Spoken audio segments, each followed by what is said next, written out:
ভীষণ বিরক্ত লাগছিল সকালটা। মন ভার হয়ে আছে।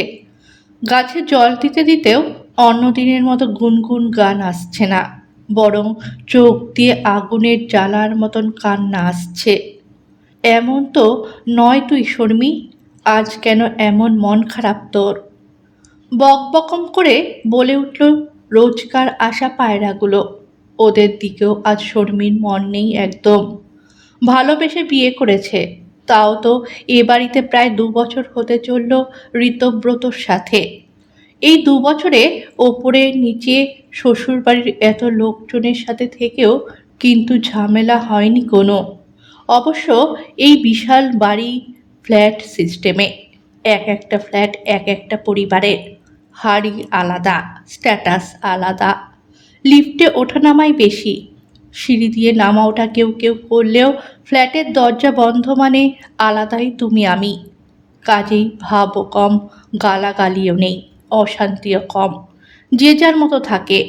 ওই কোনো অনুষ্ঠানে নিমন্ত্রণে যাওয়া বা বাড়িতে কোনো শুভ কাজ হলে সব জ্ঞাতিগোষ্ঠী একসাথে, ভালোই লাগে তখন। আবার তো অনুষ্ঠান শেষে যে যার সে তার। কিন্তু কদিন ধরে শর্মির উপর দিয়ে যেন ঝড় বয়ে যাচ্ছে। দোষ ওর নয় এসব ঝামেলা অশান্তির, তাও যেন ওরই দোষ। শর্মী অভিযুক্ত, কিন্তু কেন? এই তো সেদিন শর্মী বারান্দায় দাঁড়িয়েছিল, ওপরের ফ্ল্যাটের বড় তরফের ভাসুরের ছেলে বেরোচ্ছিল বাইক নিয়ে। দরজা অবধি গিয়েই ধপাস, অদ্ভুতভাবে পড়ে গিয়ে কেটে ছড়ে একসা। মাথাটা বেঁচেছে হেলমেটটা ছিল বলে, তবে কমের উপর দিয়ে গেছে। শর্মী তো দেখেই চিৎকার চেঁচামেচি করতে শুরু করে দেয় ভাগ্যিস, আর অন্যান্যরা সবাই ছুটে আসে। যা হোক, অল্পের উপর দিয়ে বেঁচে গেছে ছেলেটা। শর্মী ভাগ্যিস দেখেছিল, কিন্তু ব্যাপারটা হলো উল্টো। ভাসুর হঠাৎই বলে উঠলেন, শর্মী তো আংশিক মাঙ্গলিক, তাই না? বিয়ের সময় ওর বাবা বলেছিলেন মনে হচ্ছে। আমাদের ছেলে কিন্তু মাঙ্গলিক নয়। অমনি বড় যা বললেন, তাই তো ভাবছি, রোজই তো ছেলেটা বাইক নিয়ে বেরোয়, আজ হঠাৎ করে এমন কাণ্ড। এখন বুঝলাম শর্মী দাঁড়িয়েছিল বারান্দায়, তাই বোধ হয়। মাঙ্গলিক দৃষ্টিতে কত কিছুই ঘটে, না হলে দরজা না পেরোতেই এমন একটা দুর্ঘটনা। শর্মী হতবাক, আশ্চর্য। এত বড় পরিবারের আর কেউ কিছু বললেন না, মানে প্রতিবাদ তো নয়ই। আবার আরেকদিন শর্মী কলিং বেলের আওয়াজ শুনে ছুটতে গিয়ে দরজা খুলে দেখে বছর পাঁচেকের মাম্পি, হাতে একটা প্যাকেট। ও ছোট কাম্মা, এই প্যাকেটটা কাকুর নামে গো। সেই সময় সবে অফিস থেকে ফিরে শর্মী রান্নাঘরে মাছ ভাজছিল রাতের খাবারের জন্য। ঋতব্রত এখনো ফেরেনি। হঠাৎই ছোট্ট মাম্পি রান্নাঘরে ছুটল কিসের গন্ধ দেখতে। বাচ্চা তো ভালোবাসে টুকরো টাকরা, একটু আধটু ভাজা টাজা খেতে। আর ব্যাস, তেল ছিটল ওর কচি হাতে। ভাগ্যিস শর্মী গিয়ে ওকে আড়াল করে নিজে দাঁড়িয়ে পড়ে, আর তেলের ছিটে এসে লাগে ওরই মুখে। কিন্তু ততক্ষণে তো মাম্পির কান্না শুরু। বেচারির হাতে বড্ড জ্বালা করছে যে। শর্মী ওষুধ দিয়ে দেয়, আদর করে কোলে নিয়ে নিচে ওদের ফ্ল্যাটে পৌঁছে দিতে গিয়ে ভীষণ অপ্রস্তুত। সেদিনের বাইক অ্যাক্সিডেন্ট, আর আজ মাম্পির হাতে ফোসকা। বাবা, এ তো দেখছি মাঙ্গলিক নিয়ে এক বাড়িতে থাকাই মুশকিল। কি আরম্ভ হলো এসব ঝঞ্ঝাট! আগে যদি জানতাম তাহলে। কি তাহলে বেজদি ভাই? এই দেখো, আমার মুখেও ফোসকা পড়েছে। আমি না ছুটে গেলে মাম্পির আরও লাগতো। থাক হয়েছে, মাম্পির বয়স আর তোর বয়স শর্মী। লজ্জা করে না এমন করে বলতে? তোর জন্যেই তো এসব ঘটছে। সবাই বলা বলি করছে বাড়িতে, তুই আংশিক মাঙ্গলিক, তাই এসব। মানে আমি অপয়া, তাই তো? আমি তো তা বলিনি।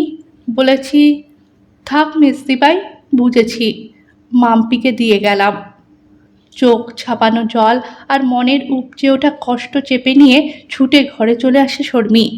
আংশিক মাঙ্গলিক মেয়েটা, চোখের জলে মঙ্গল অমঙ্গলের ভার। সারা বাড়িতে হইচই। ওই মাঙ্গলিক বৌমা আর থাকলে তো অন্যদের থাকা চলে না। হোক না আলাদা ফ্ল্যাট, আলাদা সংসার, আলাদা হাড়ি, তাও পদবি তো একই, একই তো ছাদের তলায় সব। অসম্ভব এভাবে থাকা। শর্মির বাপের বাড়ির লোকজনেরও কোনো কাণ্ড জ্ঞান নেই। ছি ছি, হতেই পারে প্রেম করে বিয়ে, তাই বলে মেয়ের দোষ কাটাবে না। এখন ঠেলা সামলাও। ঋতব্রত মাথায় হাত দিয়ে বসে। এসব নতুন শুনছে সে, মানে কদিন থেকে। অদ্ভুত নিয়ম তো, আজকাল এসব কেউ ভাবে? ভাবে রে ঋত, ভাবে। তুই যাই বলিস না কেন, আমার ভাইয়ের বিয়ের সময় খবরের কাগজ থেকে সম্বন্ধ করা হলো তো, সেখানে স্পষ্ট লেখা থাকে মাঙ্গলিক, আংশিক মাঙ্গলিক, দোষ কাটানো পাত্র বা পাত্রী, এসব। এগুলো মানতেই হয় একটু আধটু। দেখছি তো কত বিপদ আসছে। এবার তোর আর তোর মায়ের না কিছু একটা। চুপ করো তো বৌদি, যা তা বলছো কেন? শর্মি আমার স্ত্রী, আর সব থেকে বড় কথা, আমি মাঙ্গলিক অমাঙ্গলিক কিনা এসব নিজেই জানি না, মানি না। ওর সাথে আমার সম্পর্ক বহুদিনের, তোমরা সবাই জানো। তারপরেও এসব কথা ওঠে কেন? দেখো ভাই, স্পষ্ট বলছি, তুমি যদি শর্মিকে নিয়েই থাকতে চাও তাহলে এই বাড়ি ছাড়ো, অন্য ফ্ল্যাট দেখো। আসা যাওয়া থাকুক না, ক্ষতি নেই, কিন্তু এক ছাদের তলায় এভাবে। একতলার বড় ঠাকুমা ডেকে পাঠালেন সবাইকে।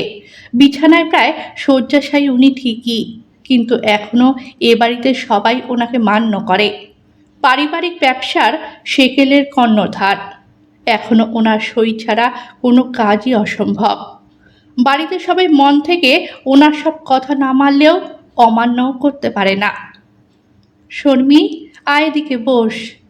ঠাকুমার বিছানার পাশে বসল শর্মি, চোখে জল।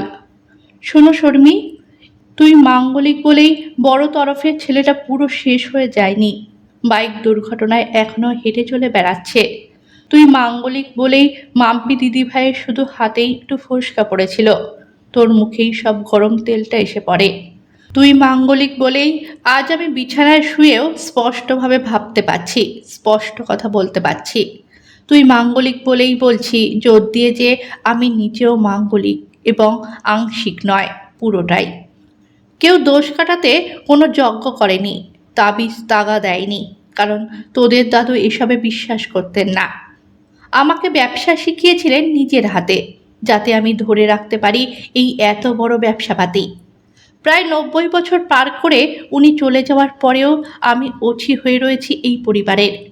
এক জ্যোতিষী বলেছিল আমি নাকি আগে যাব, ভুল। আরেকজন হাত দেখে বলেছিল আমার স্বামী অল্প দিন বাঁচবেন, সেটাও আদ্যন্ত ভুল প্রমাণিত হয়েছে। আমি মাঙ্গলিক জেনে অনেকেই অনেক কিছু বলতো, কিন্তু পারিবারিক শ্রীবৃদ্ধি দেখে চুপ করে সবাই। আসলে ব্যাপারটা কর্ম আর তার ফল। আমি তুই কথা শুনেছি, শুনছি। মাঙ্গলিক বলেই তো রে মা, ওসব কিচ্ছু না।